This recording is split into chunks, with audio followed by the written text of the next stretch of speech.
Hello दोस्तों, आप सभी का मेरे यूट्यूब चैनल RM एजुकेशन पर स्वागत है। आज हम पढ़ेंगे माध्यमिक शिक्षक वर्ग 2 का प्रैक्टिस सेट नंबर 15, जिसका हम पार्ट 2 पढ़ेंगे, जिसमें क्वेश्चन नंबर 61 से 120 तक आज के हम इस वीडियो में कंप्लीट करेंगे। जैसा कि क्वेश्चन नंबर 1 से 60 तक में हमने पिछले वीडियो में कंप्लीट किए थे।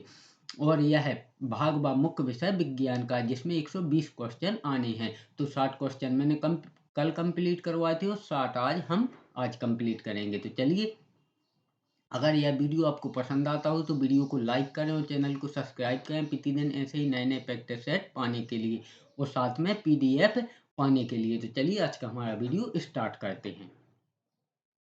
Question number 61। कौन सा कोशिका अंगक एक कोशिका में विष तथा दवा को निराविषीकरण करने में महत्वपूर्ण भूमिका निभाता है? तो पहले तो आप इस क्वेश्चन को समझिए।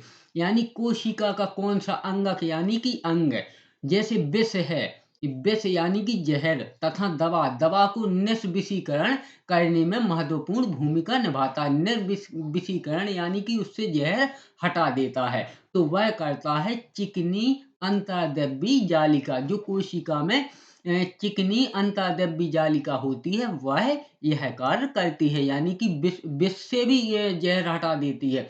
विष भी जहर है, लेकिन उसको भी, उसमें से भी जहर को हटा देती है। और दवाई में भी अगर कोई दवा भी विषैली है तो उसमें से भी विष को हटा देती है। तो वह करती है चिकनी अंतर्द्रव्यी जालिका। Question number 62। पौधों की आयु निम्न की गणना के द्वारा निर्धारित की जाती है। यानी कि पौधों की आयु आयु यानी कि कितने वर्ष का हो गया है, यह जाइलम वलय के द्वारा निर्धारित की जाती है। जो जाइलम वलय होते हैं उनके हिसाब से, कि जैसे जाइलम वलय यानी कि जो जो इनकी शाखाएं होती हैं, उन्हीं को जाइलम वलय बोलते हैं। तो उनके हिसाब से इनकी आयु निर्धारित की जाती है जाइलम वलय के द्वारा। Option C. Question number 63। एक बैक्टीरिया अत्यधिक गर्मी, शुष्कता और विषैली रासायनिक वस्तुओं को सहने की क्षमता रखता है। इससे यह पता चलता है कि वह संभवतः एंडोस्पोर्स स्पोर्स से बना हो एंडोस्पोर्स बना सकता है। Option D. यानी कि जो हमारे शरीर के अंदर भी कई तरह के बैक्टीरिया रहते हैं, तो वह अत्यधिक गर्मी में भी जीवित रहते हैं, शुष्क यानी कि सूखे में भी रह सकते हैं, और विषैली रासायनिक वस्तुओं जैसे किसी में विष या जहर भी है तो वहां भी वह जीवित रह सकते हैं, क्योंकि वह एंडोस्पोर्स बना सकते हैं। Option D. Question number 64। जब आप एक कॉइल स्प्रिंग को संपीड़ित करते हैं तो आप उस पर काम करते हैं। प्रत्यास्थ स्थितिज ऊर्जा डॉट डॉट डॉट है, तो उसमें प्रत्यास्थ स्थितिज ऊर्जा बढ़ती है। Option D. Question number 65। Park में स्लाइड को चिकना कर चमकाया जाता है, तो वह चमकाया जाता है घर्षण कम करने के लिए। Option C. यानी कि जो पार्क होते हैं तो उसमें जो स्लाइड को चिकना कर चमकाया जाता है, तो वह चमकाया जाता है घर्षण कम करने के लिए। Question number 66। तनुकृत नाइट्रिक अम्ल को जब धातुओं के साथ उपचारित किया जाता है तो हाइड्रोजन प्राप्त नहीं होता है। कथन जो इस प्रकृति को उचित ठहराता है वह है, तो वह है तनुकृत नाइट्रिक अम्ल एक ऑक्सीकारक है। यह यह कथन इसको उचित ठहराता है। Option A. यानी कि तनुकृत नाइट्रिक अम्ल एक ऑक्सीकारक है। Question number 67। अपतरण के जीव वैज्ञानिक नियंत्रण में ओपेंशिया अपतरण के नियंत्रण हेतु प्रयुक्त होने वाले कीट का नाम है, तो वह है कांच नली कीट। Option C. यह एक कीट का नाम है कांच नली कीट। Option C. Question number 68। Electric iron में माइका शीर्ष का उपयोग किया जाता है, क्योंकि माइका विद्युत का कुचालक है लेकिन ऊष्मा का सुचालक है। अब विद्युत का कुचालक यानी कि उसमें जो लाइट है, ये जो करंट होता है वह तो नहीं आएगा क्योंकि उसका वह कुचालक है, लेकिन ऊष्मा यानी कि जो गर्मी होती है, हीट, उसका चालक होता है। वह गर्म तो होता है लेकिन उसमें लाइट नहीं आती है, करंट नहीं आता है, इसलिए उसका प्रयोग किया जाता है। Option D. क्वेश्चन नंबर 69, निम्नलिखित में से कौन से विलयन का पीएच मान न्यूनतम होगा? तो इसमें होगा नींबू के रस का पीएच मान न्यूनतम होगा। न्यूनतम का मतलब है, पहले मैं आपको पूरा अम्ल और क्षार के बारे में समझा देता हूं। जैसे ये है 7, अब 7 से ऊपर 8, 9, 10 और 14 तक जाएंगे, और यहाँ 1 से लेकर 7 तक। तो जो ये 7 से जब हम नीचे आएंगे, जितने भी नीचे आएंगे, यह उतना ही प्रबल यानी कि बहुत ज्यादा अम्ल यानी कि खट्टा होता जाएगा, और जितना ही खट्टा होगा उतना ही प्रबल अम्ल होगा। और 7 से हम जितना ही ऊपर जाएंगे वह उतना ही क्षारीय होता जाएगा, यानी 7 से नीचे अम्लीय और 7 से ऊपर क्षारीय। और जो 7 पर होता है वह उदासीन होता है, जैसे कि हमारा जल का पीएच मान 7 होता है, वह उदासीन होता है।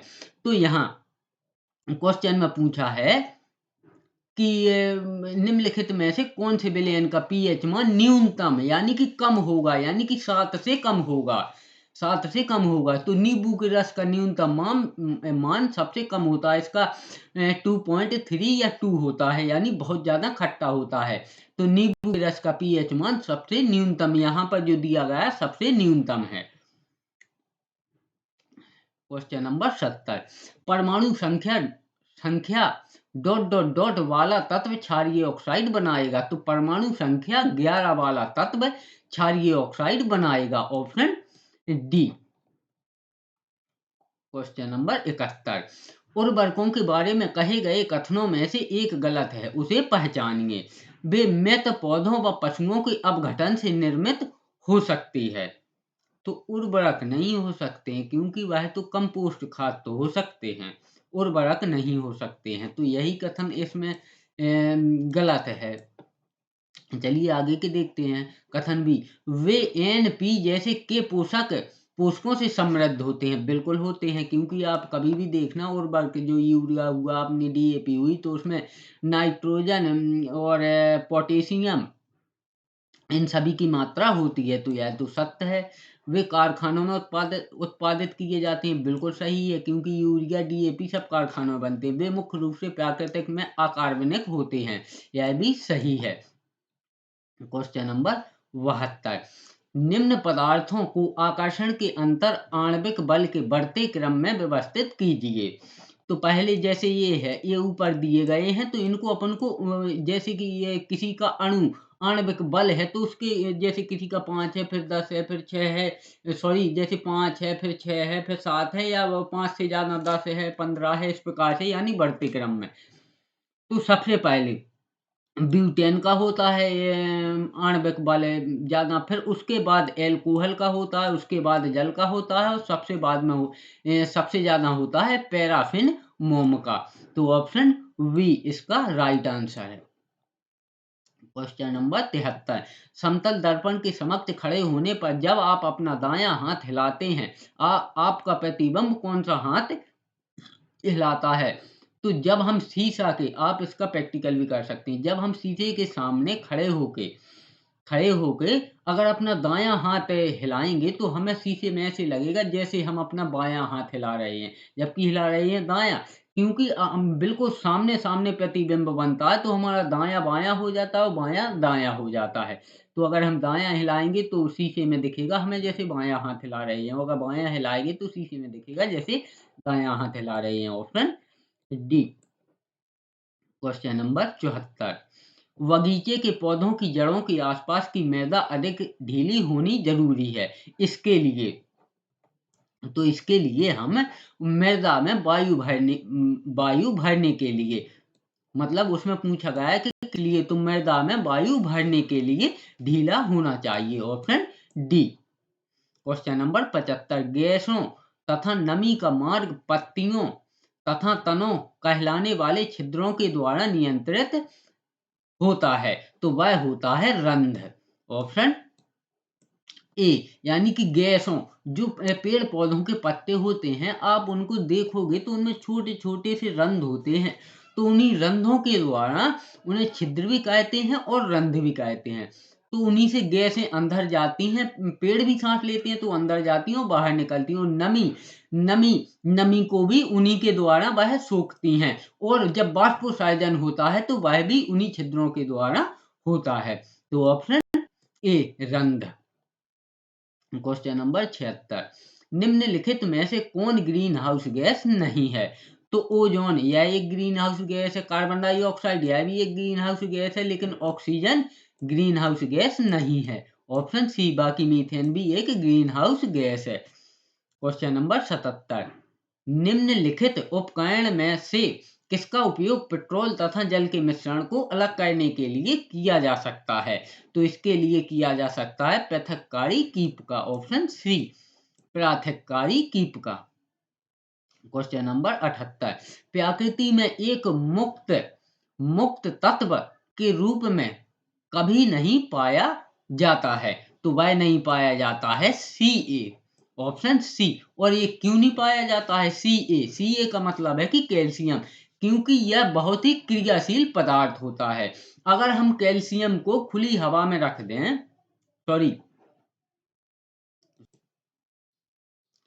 क्योंकि कैल्शियम बहुत ही प्रतिक्रियाशील होता है, इसलिए यह मुक्त अवस्था में नहीं पाया जाता। मुक्त का मतलब कि अगर हम कैल्शियम को किसी भी पदार्थ के अगर पास रख दें तो वह उससे अपने आप क्रिया करके, किसी पदार्थ में रख दें तो अपने आप उससे क्रिया करके, और मतलब कि उसमें मिक्स हो जाता है, या कोई भी जैसी भी क्रिया करती हो क्रिया कर लेता है, यानी कि ये बहुत ज़्यादा प्रतिक्रियाशील होता है, इसलिए यह मुक्त अवस्था में नहीं पाया जाता। अगर धरती से कहीं से भी निकलता है तो वह किसी अन्य पदार्थ के साथ क्रिया करके ही निकलेगा, फिर उसको बाद उससे अलग करना पड़ेगा।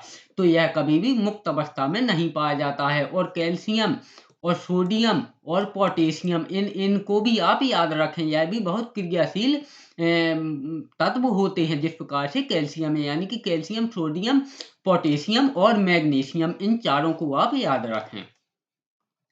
क्वेश्चन नंबर 79, साधारण स्थायी ऊतकों के 3 प्रकार हैं। तो साधारण स्थायी ऊतकों के 3 प्रकार हैं, पेरेनकाइमा, कोलेनकाइमा और sclerenchyma. Option C. Question number 80, विद्युत अपघटन के विषय में निम्न में से कौन सा तथ्य सत्य नहीं है? तो दोनों आयाम समान मात्रा में इलेक्ट्रोड्स की ओर तब तक जाते हैं जब तक कि वे एक दूसरे को न्यस्त ना कर दें। यह कथन असत्य है, क्योंकि वह तब तक एक दूसरे के पास नहीं जाते हैं जब तक एक दूसरे को न्यस्त न कर दें। यह कथन असत्य है। Option A.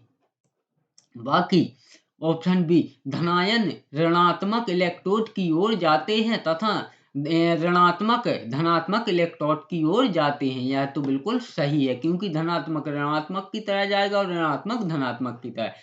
जल धनात्मक रूप से आवेशित हाइड्रोजन आयनों तथा ऋणायन रूप से आवेशित आयनों में विभाजित हो जाता है। यह भी सत्य है। ऑप्शन डी, यह यौगिकों को विद्युत की सहायता से विभाजित करने की प्रक्रिया है। यह भी सत्य है। क्वेश्चन नंबर 81, निम्न में से कौन ताल समुदाय का सदस्य नहीं है? तो कौआ एक ताल समुदाय का सदस्य नहीं है, क्योंकि मछली भी तालाब में रहती है, ताल का अर्थ है कि ये तालाब, मेढक भी तालाब में रहता है और जीवाणु भी तालाब में रहते हैं, लेकिन कौआ थोड़ी है जो पानी के अंदर रहेगा, यानी कि तालाब में रहेगा। तो ऑप्शन डी। क्वेश्चन नंबर 82, निम्नलिखित गुण धर्मों में से कौन सा एक तत्व के लिए अद्वितीय है? तो परमाणु क्रमांक एक तत्व के लिए अद्वितीय है। Option D. बाकी परमाणु द्रव्यमान क्रमांक अद्वितीय नहीं है, संयोजकता अद्वितीय नहीं है, परमाणु संहति भी अद्वितीय नहीं है, लेकिन परमाणु क्रमांक एक अद्वितीय गुणधर्म है।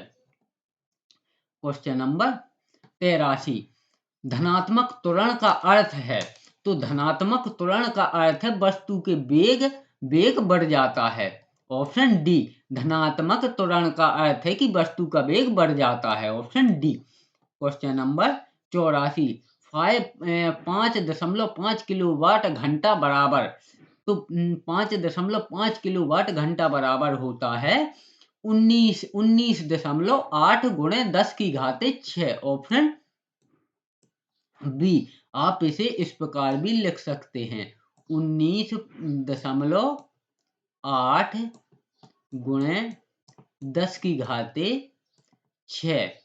इसको आप इस तरह भी लिख सकते हैं। क्वेश्चन नंबर 85, किस ग्रह को सुबह का तारा कहा जाता है? तो यह तो सभी को पता होगा कि शुक्र ग्रह को सुबह का तारा, यानी कि ये भोर का तारा और सांझ का तारा, सुबह का तारा भी और सांझ का तारा भी शुक्र ग्रह को कहा जाता है। Option A. Question number 86, dot dot dot समूह से संबंधित पशुओं में जुड़े हुए पैर होते हैं, तो ऑर्थोपोडा समूह से संबंधित पशुओं में जुड़े हुए पैर होते हैं। Option D. क्वेश्चन नंबर 87, निम्नलिखित में से कौन सा कथन सत्य है? तो दो कणों के बीच गुरुत्वाकर्षण बल शिस्तर होने पर उनके बीच दूरी घट जाती है, यह असत्य है, क्योंकि उससे दूरी घटती नहीं है। दो कणों के बीच गुरुत्वाकर्षण बल बढ़ने पर उनके बीच की दूरी घट जाती है। तो यहाँ पूछा था, पहले आप पॉइंट को समझे, यहाँ पूछा था कि बल शिस्तर होने पर, शिस्तर यानी कि एक जगह रुकने पर उनके बीच की दूरी घट जाती है, तो यह तो गलत है। दो कणों के बीच गुरुत्वाकर्षण बल बढ़ने पर उनके बीच दूरी घट जाती है, यह सत्य है। क्योंकि अगर दो कण हैं उनमें गुरुत्वाकर्षण है, ठीक है, तो वो अपनी अपने गुरुत्वाकर्षण के खिंचाव से एक दूसरे के पास आएंगे, तो उनकी दूरी घट जाती है। दो कणों के बीच गुरुत्वाकर्षण बल घटने पर उनके बीच की दूरी घट जाती है, यह भी गलत है, क्योंकि जब बल ही घट जाएगा तो दूरी थोड़ी घटेगी। दो वस्तुओं का द्रव्यमान 2 गुना किए जाने पर उनके बीच लगने वाला बल 4 गुना हो जाता है, यह भी सत्य है। तो इसका आंसर होगा ऑप्शन बी, यानी कि जो बी ऑप्शन है और बी पॉइंट है और डी पॉइंट है, ये दोनों सत्य हैं। क्वेश्चन नंबर 88, उन जीवीय कारकों की पहचान करें जो खाद्य सामग्री को भंडारण के दौरान क्षति पहुंचाते हैं। क्षति का मतलब कि नुकसान पहुंचाते हैं। जैसे हमने सब्जी रख दी या रोटी पूरी कुछ भी, यानी खाद्य सामग्री जो भी है वो रख दी, तो उसको खराब कौन कौन कर सकता है, तो उनको पहचानना है। तो सिर्फ कीट भी कर सकते हैं, कृमि भी कर सकते हैं, जीवाणु भी कर सकते हैं, खमीर भी कर सकते हैं और फफूंद भी खराब कर सकते हैं। अब देखना, अगर रोटी ज्यादा देर रखी रखी हो जाए तो उसके ऊपर फफूंद लग जाती है, तो उसी को बोलते हैं फफूंद, यानी कीट भी कर सकते हैं, कृमि भी, जीवाणु भी, खमीर भी और फफूंद भी। Option C. क्वेश्चन नंबर 89, पानी में क्लोरीन की गोलियां या मिलाकर क्लोरीकरण किया जाता है, तो वह किया जाता है ब्लीचिंग पाउडर। ऑप्शन बी, यानी कि पानी में क्लोरीन की गोलियां या ब्लीचिंग पाउडर मिलाकर क्लोरीकरण किया जाता है, यानी या तो आप क्लोरीन की गोलियां डाल दीजिए या फिर ब्लीचिंग पाउडर डाल दीजिए, तो पानी का क्लोरीकरण हो जाता है। Option B. क्वेश्चन नंबर 90, दही और विनेगर का स्वाद खट्टा होता है क्योंकि इनमें ईस्ट मौजूद होते हैं। ऑप्शन ईस्ट नहीं, खट्टा होता है। दही और विनेगर का स्वाद खट्टा होता है क्योंकि इनमें अम्ल अम्ल अम्ल मौजूद होता है। ऑप्शन बी, अम्ल। तो मैंने आपको जैसे कि ऊपर भी समझाया कि अम्ल स्वाद में खट्टे होते हैं, तो दही में जब अम्ल उपस्थित होता है इसलिए उसका स्वाद भी खट्टा होता है। तो ऑप्शन बी। और जितना ही खट्टी चीज होगी वह उतनी ही ज्यादा अम्लीय होगी। क्वेश्चन नंबर 91, किसी विधि द्वारा अब यहाँ से हमारी जो विज्ञान शिक्षा शास्त्र है यानी कि साइंस पेडागोजी, तो साइंस पेडागोजी के 30 क्वेश्चन यानी कि क्वेश्चन नंबर 90 से 120 तक 30 नंबर के आएंगे। तो क्वेश्चन नंबर 91, किस विधि द्वारा अध्ययन अध्यापन की प्रक्रिया नीरस होती है? तो वह होती है निगमन विधि द्वारा, ऑप्शन सी निगमन विधि द्वारा। क्वेश्चन नंबर 92, निम्न में से त्रिविमीय दृश्य साधनों के लिए प्रयुक्त किए जाते हैं? तो वह किए जाते हैं मॉडल, यानी कि त्रिविमीय दृश्य साधनों के लिए मॉडल प्रयुक्त किए जाते हैं। क्वेश्चन नंबर 93, निम्नलिखित में से क्या उच्च प्राथमिक स्तर पर विज्ञान शिक्षा का उद्देश्य नहीं होना चाहिए? तो अवधारणाओं की पाठ्य पुस्तकीय परिभाषाओं पर बल देना यह उच्च प्राथमिक स्तर पर विज्ञान शिक्षा का उद्देश्य नहीं होना चाहिए। Option A. क्वेश्चन नंबर 94, निम्नलिखित में से क्या बच्चों में समालोचनात्मक चिंतन को बढ़ावा दे सकता है? तो बच्चों को समूह में आपस में चर्चा और इसके उपरांत बड़े समूह में साझा करने को कहना, इससे बच्चों में समालोचनात्मक चिंतन को बढ़ावा मिलेगा। Option D. क्वेश्चन नंबर 95, विज्ञान शिक्षण की कौन सी विधि है जिसमें अज्ञात से ज्ञात की ओर चलते हैं, जिसमें खोज की प्रवृत्ति को प्रोत्साहन मिलता है? तो वह है विश्लेषण विधि, ऑप्शन बी विश्लेषण विधि। क्वेश्चन नंबर 96, विद्यालयों में विज्ञान मेले का आयोजन क्यों किया जाता है? तो विद्यालयों में विज्ञान मेले का आयोजन शिक्षार्थियों में विज्ञान में सृजन एवं प्रयोग करने की क्षमता का विकास करने के लिए किया जाता है। Option B. क्वेश्चन नंबर 97, निम्नलिखित में से कौन सा विज्ञान प्रयोगशाला का उद्देश्य नहीं है? तो वैज्ञानिक सिद्धांतों को सिद्ध करना विज्ञान प्रयोगशाला का उद्देश्य नहीं है। Option B. क्वेश्चन नंबर 98, निम्न में से अनुवर्ग शिक्षण के प्रकार नहीं है? तो परिवीक्षित स्वाध्याय अनुवर्ग शिक्षण के प्रकार नहीं है। ऑप्शन डी परिवीक्षित स्वाध्याय। क्वेश्चन नंबर 99, प्रदर्शन विधि के उदाहरण एवं उद्देश्य निम्न में से किसने प्रस्तुत किए हैं? तो वह किए हैं रोनाल्ड डी सिक्सन एवं नॉर्मन एंडरसन ने। ऑप्शन ए रोनाल्ड डी सिक्सन एवं नॉर्मन एंडरसन ने। Option A. क्वेश्चन नंबर 100, बाल केंद्रित शिक्षा पर बल दिया जाता है? तो बाल केंद्रित शिक्षा पर बल दिया जाता है प्रायोजन विधि में। ऑप्शन सी प्रायोजन विधि में। क्वेश्चन नंबर 101, विज्ञान शिक्षण के माध्यम से बालकों में निम्नलिखित में से कौन सी भावना पर नियंत्रण रखने का कौशल विकसित हो जाता है? तो वह तर्क शक्ति का भी विकास हो जाता है, विचार शक्ति का भी हो जाता है और आत्मविश्वास भी हो जाता है। तो आंसर ऑप्शन डी ये सभी। क्वेश्चन नंबर 102, निम्न में से तथ्यों एवं सिद्धांतों को सत्यापित करने का उदाहरण है? तो तथ्यों एवं सिद्धांतों को सत्यापित करने का उदाहरण है आरसीसी एवं डब्ल्यूबीसी की गणना। ऑप्शन ए आरसीसी एवं डब्ल्यूबीसी की गणना। क्वेश्चन नंबर 103, एक शिक्षिका द्वारा सूक्ष्मदर्शी को कार्य योग्य बनाना किस उद्देश्य की प्राप्ति है? तो वह है विधि एवं तकनीक प्रदर्शित करना। ऑप्शन सी विधि एवं तकनीक प्रदर्शित करना। Option C. क्वेश्चन नंबर 104, विज्ञान प्रयोगशाला क्रियाकलापों का उपयोग किया जा सकता है? तो यह किया जा सकता है केवल रचनात्मक मूल्यांकन के लिए। ऑप्शन ए केवल रचनात्मक मूल्यांकन के लिए। क्वेश्चन नंबर 105, अभिप्रेरण हेतु व्याख्यान विधि में समावेश होना चाहिए? तो इसमें होना चाहिए उदाहरण का समावेश।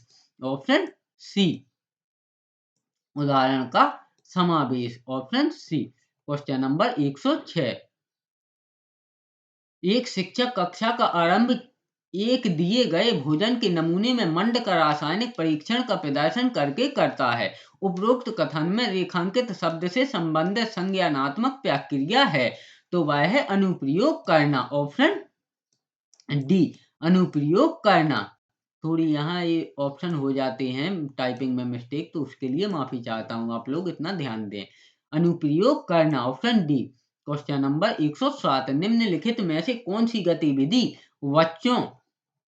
बच्चों में सक्रिय अधिगम का प्रावधान नहीं करेगी? तो वह है कक्षा में व्याख्यान सुनना। ऑप्शन ए, कक्षा में व्याख्यान सुनना। Option A. क्वेश्चन नंबर 108, विज्ञान शिक्षक द्वारा अध्यापन करते समय चित्रों को बड़े रूप में दिखाने के लिए किस यंत्र का उपयोग किया जाता है? तो इसमें किया जाता है चित्र विस्तारक यंत्र का। ऑप्शन सी, चित्र विस्तारक यंत्र का। Option C. क्वेश्चन नंबर 109, निम्नलिखित में से कौन सा साधन अवलोकन पर आधारित है? तो वर्णन अभिलेख अवलोकन पर आधारित साधन है। ऑप्शन ए, वर्णन अभिलेख। क्वेश्चन नंबर 110, विज्ञान प्रयोगशाला में कपड़ों पर अम्ल या क्षार गिरने पर किसका घोल डालकर पानी से साफ करना चाहिए? तो या तो हम अमोनिया हाइड्रोक्साइड से साफ कर सकते हैं या एसिटिक एसिड से भी साफ कर सकते हैं। तो आंसर ऑप्शन सी, ए व बी दोनों में से किसी को भी डालकर साफ कर सकते हैं। क्वेश्चन नंबर 111, क्षेत्रीय भ्रमण की विधि किसके द्वारा विकसित की गई? तो यह की गई प्रोफेसर रेन के द्वारा। ऑप्शन ए, प्रोफेसर रेन के द्वारा। क्वेश्चन नंबर 112, एक शिक्षक के दृष्टिकोण से निम्नलिखित में से किसे आप शिक्षण में वैज्ञानिक विद्या के लिए सबसे उपयुक्त समझते हैं? तो वह है अवधारणाओं से संबंधित गतिविधियों को शिक्षार्थियों से कराना। ऑप्शन सी, ऑप्शन सी, अवधारणाओं से संबंधित गतिविधियों को शिक्षार्थियों से कराना। Option C. क्वेश्चन नंबर 113, विज्ञान में रचनात्मक आकलन क्यों महत्वपूर्ण है? तो विज्ञान में रचनात्मक आकलन यह निदानात्मक आकलन के लिए महत्वपूर्ण है। ऑप्शन बी, यह निदानात्मक है। क्वेश्चन नंबर 114, निम्नलिखित में से कौन सा वैज्ञानिक दृष्टिकोण का गुण नहीं है? तो कठिन कार्य यह एक वैज्ञानिक दृष्टिकोण का गुण नहीं है, क्योंकि विज्ञान में कोई भी कार्य कठिन नहीं है। कितना भी कठिन कार्य हो तो वह भी करना ही पड़ता है। तो कठिन कार्य वैज्ञानिक दृष्टिकोण का गुण नहीं है। क्वेश्चन नंबर 115, हरि कक्षा 6वीं के शिक्षार्थियों को घूर्णन पढ़ाना चाहता है। निम्नलिखित में से कौन सी सबसे अच्छी विद्या होगी? तो वह होगी गतिविधि आधारित शिक्षण। ऑप्शन ए, गतिविधि आधारित शिक्षण। क्वेश्चन नंबर 116, निम्नलिखित में से कौन सा विज्ञान अधिगम का एक महत्वपूर्ण उद्देश्य है? तो अध्ययनकर्ताओं में ईमानदारी, अखंडता और सहयोग के मूल्यों की प्राप्ति विज्ञान अधिगम का एक महत्वपूर्ण उद्देश्य है। Option B. क्वेश्चन नंबर 117, यदि एक प्रयोग का परिणाम आशा से अलग आता है तो वह सिद्ध होता है। तो वह सिद्ध होता है कि व्यक्ति को यह स्वीकार करना होगा कि प्रयोग असफल रहा है। Option C. क्वेश्चन नंबर 118, निम्नलिखित में से कौन सा समस्या समाधान विधि का एक चरण नहीं है? तो अवलोकन समस्या समाधान विधि का एक चरण नहीं है। Option D. क्वेश्चन नंबर 119, निम्नलिखित में से कौन सा विज्ञान में अनुरूपता विधि का एक चरण है? तो समानताओं का चित्रण विज्ञान अनुरूपता विधि का एक चरण नहीं है। Option D. क्वेश्चन नंबर 120 और आज के हमारे इस वीडियो का अंतिम प्रश्न, किसके अनुसार समस्या समाधान की बाधा प्रकट होती है जब लक्ष्य तक पहुंचने का मार्ग सीधा व आसान नहीं होता है? तो यह कहा था वुडवायथ ने, यानी कि वुडवायथ के अनुसार। ऑप्शन वी या वुडवार्थ ने कहा था या वुडवार्थ के अनुसार एक ही बात। इस प्रकार हमने माध्यमिक शिक्षक वर्ग 2 का प्रैक्टिस सेट नंबर 15 का पार्ट 2 यानी कि क्वेश्चन नंबर 61 से 120 तक कंप्लीट की। इस प्रकार हमारा माध्यमिक शिक्षक वर्ग 2 का प्रैक्टिस सेट 15 कंप्लीट हुआ। तो चलिए, वीडियो पसंद आया हो तो वीडियो को लाइक करें और चैनल को सब्सक्राइब जरूर करें प्रतिदिन ऐसे ही नए नए प्रैक्टिस सेट पाने के लिए और साथ में पीडीएफ पाने के लिए। अब हम कल पढ़ेंगे माध्यमिक शिक्षक वर्ग 2 का प्रैक्टिस सेट नंबर 16। तो चलिए, वीडियो में अंत तक बने रहने के लिए धन्यवाद।